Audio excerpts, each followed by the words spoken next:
So hello guys, present అయితే మనం చోడవరంలో ఒక సాఫ్ట్వేర్ వాటర్ సాఫ్ట్వేర్ అయితే ఇన్స్టాలేషన్ చేయడం జరిగింది. సో ఏది చూస్తున్నారు, అయితే వాటర్ సాఫ్ట్వేర్ 100 లీటర్స్ స్టోరేజ్ ఉన్న water software, 100 litres resin based water software.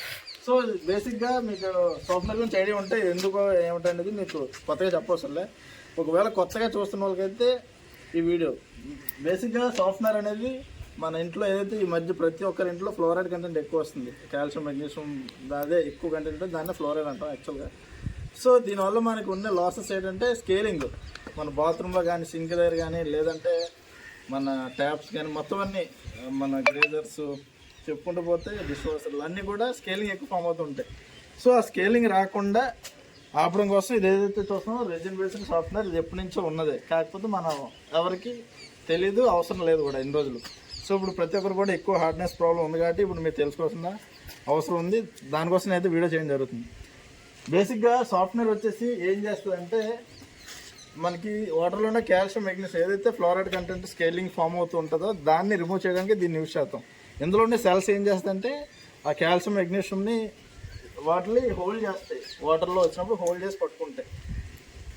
ఆ హోల్డ్ చేసిన వాటిని మళ్ళీ మనం రెగ్యులర్గా ఎవ్రీ 7 days కానీ 10 days కానీ సాల్ట్ యూజ్ చేసి ఆ స్కేలింగ్ని మనం బయటకు పంపించేస్తాం. మళ్ళీ అవి యాజ్ యూజువల్ జస్ట్ లైక్ బ్యాటరీలా పనిచేస్తుంటాయి. సో ఇలా ఈ సాఫ్ట్వేర్ అయితే వర్క్ చేస్తుంది. సో ఇందులోనే ఈ సాఫ్ట్వేర్లోనే ఈ మధ్య మనకి డీస్కేలర్ ఏంటంటే అది పవర్తో అన్నది, అలా కొన్ని మోడల్స్ అయితే వచ్చాయి. సో ప్రతిదీ కూడా మనకి దేని ఓరియంటెడ్ అంటే స్కేలింగ్ ఆపడం కోసమే. బేసిక్గా ఇది ఎక్కువ ఇండస్ట్రీలో వాడుతూ ఉంటారు ఈ మధ్య. ఇప్పుడు అందరు కూడా ప్రతి ఇంట్లో ఒక 90% పీపుల్ కూడా చాలామంది సాఫ్ట్వేర్ పెట్టించుకుందని ఆలోచన ఉన్నవాళ్ళు. సో మీకు బేసిక్ నాలెడ్జ్ ఇవ్వడం కోసం అయితే వీడియో చేస్తాం. రెండోది వచ్చేసి ఈ సాఫ్ట్వేర్లే మనం దేన్ని బేస్ చేసుకొని డిజైన్ చేస్తామంటే మీ వాటర్లో ఉన్న హార్డ్నెస్ని బేస్ చేసుకొని ఉంటుంది. ఇందులో ఒక 7 to 8 టైప్స్ అయితే రెజిన్స్ ఉంటాయి మోడల్స్. మీకున్న హార్డ్నెస్ వాటర్ మామూలు ల్యాబ్ టెస్ట్ చేయించుకున్న తర్వాత మనకి వచ్చిన రిపోర్ట్ బట్టి మనం డిజైన్ చేసుకోవాల్సి ఉంటుంది ప్లాంట్.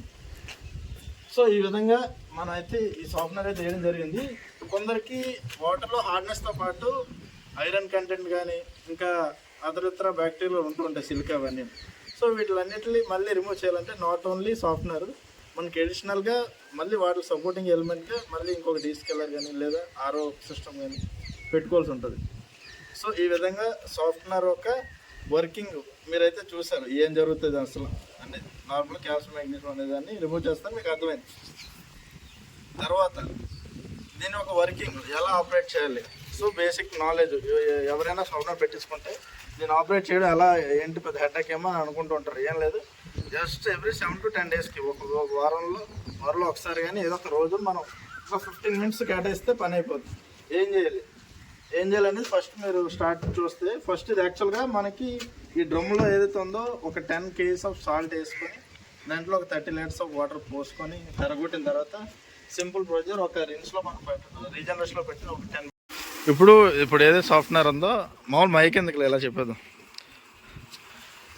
ఇప్పుడు ఏదైతే ఇప్పుడు చూస్తున్నాము దీన్ని ఎప్పుడైతే రీజనరేషన్ చేయాల్సి వచ్చినప్పుడు ఇందులో ఒక 10 kgs సాల్ట్ మన డ్రమ్లో వేసి దానికి 1:2 రేషియో అంటే 20 లీటర్లు వాటర్ పోయాలి. 20 అదో 10 kgs మొత్తం 30 లీటర్లు వాటర్ అవుతుందన్నమాట. మనం కొంచెం ఎక్కువ వేసుకున్న ప్రాబ్లం లేదు, రీజనరేషన్ బాగుంటుంది. దాని తర్వాత ఇప్పుడు ఏదైతే చూస్తున్నామో ఈ యాక్చువల్గా పొజిషను మనకి సర్వీస్లో ఉంది. సర్వీస్లో ఉన్నప్పుడు ఏంటంటే నార్మల్గా ఈ వాటర్ మీడియా త్రూ వెళ్ళి ఫిల్టర్ అయ్యి మనకు కావాల్సిన వాటర్ ట్యాంకులో పడుతుంది. ఇప్పుడు ఏంటంటే మనం ఏం చేయాల్సి ఉందంటే దీన్ని రీజనరేషన్ మోడ్లో పెట్టాల్సి ఉంటుంది.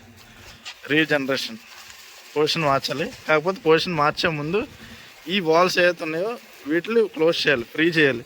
ఇది ఫ్రీ చేయాలంటే ముందు దీన్ని ఓపెన్ చేస్తే మనకు బైపాస్ అంటాం, ఇలా వెళ్ళిపోద్ది, ఈ సిస్టంలోకి వాటర్ రాదన్నమాట. సో ఇప్పుడు ఇది క్లోజ్ చేసుకొని రీజనరేషన్లో పెట్టుకుంటాం. రీజనరేషన్లో పెట్టుకొని ఏది ఉన్నాయి వాల్స్ క్లోజ్ చేసుకుంటే మనకి రీజనరేషన్ స్టార్ట్ అవుతుంది. అలా ఓకే. సో ఇప్పుడు రీజనరేషన్లో ఉంది. ఇక్కడ రీజనరేషన్లో మనం మెయిన్గా గుర్తుపెట్టుకోవాల్సింది ఏంటంటే అంత ఈజీ ఉంది. మెయిన్గా గుర్తుపెట్టుకోవాల్సింది బైపాస్ వాల్ ఉంది కదా దీన్ని. రెండోది ఏంటంటే మన మోటార్ నుంచి వచ్చే ఇన్పుట్ ప్రెజర్ చాలా ఎక్కువ ఉంటుంది. సో మన ఇన్పుట్ వచ్చే ప్రెజర్కి ఇది రీజనరేషన్లో పెట్టిన ప్రెజర్కి మ్యాచ్ అవ్వాలి. సో అలా మ్యాచ్ అవ్వలేనప్పుడు మనం ఈ ప్రెజర్ గేజ్ చెక్ చేసుకుంటూ మన ప్రెజర్ని అడ్జస్ట్ చేసుకోవాలి. ఇప్పుడు ఈ బైపాస్ వాళ్ళు పూర్తిగా క్లోజ్ చేస్తే ప్రెజర్ ఎక్కువైపోయి అక్కడ తెన్నేస్తుంది అనమాట. లేదా పంప్ మీద ఎక్కువ ప్రెజర్ కూడా పంప్ కానీ ప్రాబ్లం అవ్వచ్చు. సో అలాగే కాకుండా కొంచెం బైపాస్ ఓపెన్ చేసుకొని ఒక 30 కేజీ ప్రెజర్లో సరే 2 కేజీ ప్రెజర్లో ఉంది ప్రజెంట్. ఆ ప్రెజర్లో మనకి నార్మల్ వాటర్ వెళ్ళిపోతూనే దీనికి మెథడ్ అందిస్తున్నమాట. సో ఇది మెయిన్ ఒక 30 ప్రెజర్లో పెట్టుకోవాలి. ఫర్ ఎగ్జాంపుల్ ఫ్రీ చేస్తాం అనుకోండి, నార్మల్ వాటర్ వెళ్ళిపోతే దానికి వాటర్ వెళ్ళదు. మొత్తం క్లోజ్ చేస్తాం అనుకోండి, ప్రెజర్ పెరిగిపోద్ది అందులో. సో అలా కాకుండా ఒక 30 కేజీస్ ప్రెజర్లో మనం అడ్జస్ట్ చేసుకోవాలి. అలాగా ఇప్పటికి ఎంత లాగిందో చూడండి. ఒక 10-15 మినిట్స్లో మొత్తం సక్ చేసేద్ది. మనకి ఇప్పుడు ఏదైతే సాల్ట్ చూస్తామో మార్కెట్లో నార్మల్ సాల్ట్ కొనుక్కుంటే మనకి ఎక్కువ డస్ట్ అది వస్తుంది, రెండో పవర్ కూడా తక్కువ ఉంటుంది. అదే మనకి సాల్ట్ టాబ్లెట్స్ ఉంటాయి, అవి డబుల్ ఇంపాక్ట్, డబుల్ పవర్ అన్నట్టు 2-3 టైమ్స్ ఎక్కువ పవర్ ఉంటాయి, రెండో డస్ట్ ఏమి ఉండదు. సో కానీ కాస్ట్ ఇది కేజీ 10 రూపీస్ ఉంటాయి, అవి కేజీ 20 రూపీస్ ఉంటాయి. మన అవకాశాన్ని బట్టి ఏది దొరికితే అది యూజ్ చేసుకుంటాం.